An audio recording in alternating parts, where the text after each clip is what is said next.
자칫 치명적인 교통사고로도 이어질 수 있는 보복운전이 줄어들지 않자 경찰이 이를 폭력 행위로 보고 집중 단속에 나서겠다고 선언했습니다. 하지만 한 피해자가 경찰서에 블랙박스까지 들고 가서 신고하려고 했지만 결국 접수조차 하지 못했는데 어찌된 사연인지 알아보겠습니다. 네, 이 사건 취재한 강희경 기자와 함께 하나씩 이야기 나눠보겠습니다. 자, 안녕하십니까? 자, 보복운전 사례, 지난주에도 저희가 보도를 했던 것 같은데 하루가 멀다 하고 나오고 있습니다. 어떤 사례인가요, 이번엔? 네, 지난달 26일 서울 사당역 근처를 지나가던 김모 씨가 이른 아침에 집으로 퇴근하던 길이었습니다. 1차로에서 운전을 하고 있었는데 2차로를 달리던 화물차가 갑자기 무리한 끼어들기를 시도했습니다. 네. 급정거를 했다면 사고가 날 수 있는 위험한 상황이었다고 설명을 했는데요.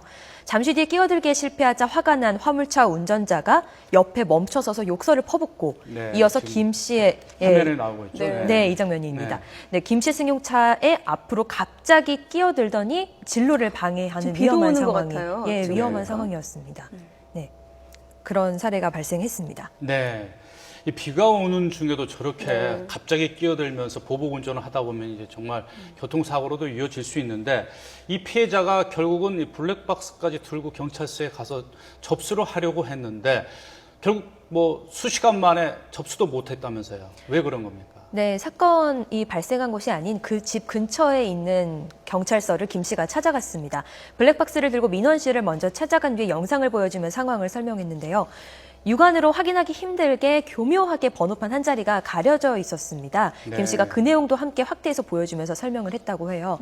민원실 직원은 이 사건을 번호판이 가려져 있으니까 자동차 관리법 위반에 해당하는 사항이라고 보고 담당 부서인 수사과로 안내를 했고 피해자는 수사과에 가서도 민원실에서와 마찬가지로 다시 한번 영상을 보여주면서 상황 설명을 했다고 합니다.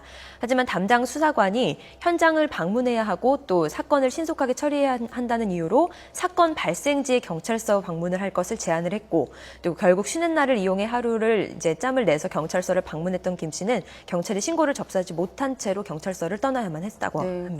결국 접수를 못했다는 얘기인데 최근에 그렇습니다. 보복운전에 대한 경찰의 어떤 엄단 방침의 어떤 흐름과는 좀 문맥이 맞지 않는다 이런 생각이 드는데 어떤 점이 구체적으로 문제가 되는 거죠? 이 상황이? 네, 앞서 지난달에 경찰은 보복운전을 근절하기 위해서 보복운전을 폭력행위로 보고 처벌하겠다고 선언을 했습니다. 자동차를 흉기로 보겠다고 하는 건데요. 따라서 기존 교통과에서 처리하던 것을 형사과에서 담당하도록 일선서에 지시가 내려진 겁니다. 피해자는 분명히 민원실에 찾아갔을 때 나는 보복운전을 당했다. 그래서 보복운전 문제를 해결하고 싶다라고 말하면서 경찰서에 찾아간 거였지만 안내를 제대로 받지 못했던 셈이 된 겁니다. 같은 경찰서 수사과의 직원들도 왜 이게 형사과로 안내받았어야 하는 건데 수사과로 안내를 받아서 왔던 건지는 모르겠다라고 입을 모았습니다. 또 증거를 들고 블랙박스를 들고 갔음에도 불구하고 경찰이 적극적 신고 접수 의사를 밝혀오지 않고 사건이 발생한 곳에 경찰서로 가도록 제안해서 결국 접수를 실패한 것이 문제가 될 수 있는 부분입니다. 네, 이제 피해자 측의 의견을 들어봤는데 경찰 측 의견도 들어봐야 되지 않겠습니까? 뭐라고 해명하고 있습니까? 네, 어긋나는 진술이 있는 부분이 좀 많은데요. 민원실 직원은 경찰관은 이제 영상을 보고 해당 차량을 보복운전이 아닌 난폭운전으로 판단해서 처리하라고 했지만 번호판을 확인할 수가 없어서 처리할 수가 없자 범죄 사실이 명확하게 드러난 자동차관리법을 먼저 수사를 하겠다고 판단을 했습니다.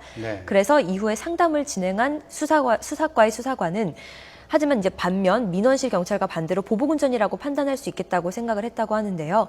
하지만 담당자가 사건 현장도 가봐야 하고 아까 말씀드렸듯 직장도 서울이고 하니까 여러 가지를 고려해서 관할소에 가는 걸 제안을 했다고 하는 겁니다. 또 피해자가 주장하는 건 2시간이 넘게 민원실에서도 상황 설명을 하고 수사과에서도 상황 설명을 하면서 2시간이 넘게 경찰서를 왔다 갔다 했다고 하는데 경찰서에서 자체 감사를 벌인 결과 50분 정도만 경찰서에 머무른 것으로 나타났다고 해명을 덧붙였습니다. 네, 지금 보니까 경찰 안에서도 체계나 매뉴얼이 자기들끼리도 정리가 안 된 것 같아요. 그렇습니다. 어떻습니까? 예, 경찰이 보복운전 단속과 처벌을 강화하겠다고 한 상황이잖아요.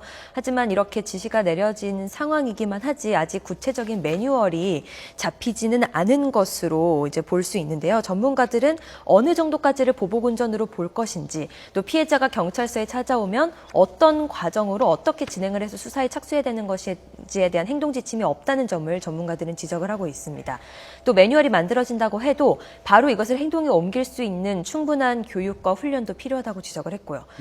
또 특히 보복운전은 도로에서 발생하는 것이기 때문에 관할 문제가 항상 얽힐 수밖에 없다는 점을 또 이제 문제로 꼽았는데요. 네. 사건을 맡아 담당해야 하는 경찰서 내 부서 간 관할 문제도 발생할 가능성이 큽니다. 교통관여, 수사관여, 형사관여 하는 문제도 발생할 수 있다는 가능성이 있는데요. 전문가들은 이제 이런 모든 문제를 의식이나 제도적 차원에서 해결할 수 있도록 체계적이고 내실 있는 매뉴얼을 마련하는 것이 시급하다고 입을 모아서 강조를 했습니다. 네. 이 보복운전이 끊이질 않고 있는데 이게 참 심각한 문제인데 이 보복운전 피해를 당했을 경우에는 이 사고가 있었던 이 사건이 있었던 그 지역뿐만 아니라 또 자기가 살고 있는 현 주소에서도 네. 신고를 하면 경찰서에서 좀 다 이첩을 받아줘야 또, 되는 것 아니겠습니까? 네, 사건을 담당하면은 사건을 접수하고 이첩을 해줄 수 있는데요. 이제 그런 부분에 민감한 문제기는 한데 아무래도 관할서 문제가 이제 좀 있다 보니까 이제 민감한 부분이 있는 거죠. 우리 서에서 담당해서 이첩을 하는 것보다는. 그러니까 그런 네. 것이 바로 이제 경찰이 자체적으로 교통 정리를 해서 네. 이 피해자들이 뭐 여기 갔다 저기 갔다 이러한 수고를 해서는 안 되겠죠. 그렇습니다. 네. 자, 이 보복운전과 관련해서 사회부 강희경 기자와 함께 자세히 짚어봤습니다. 수고했습니다.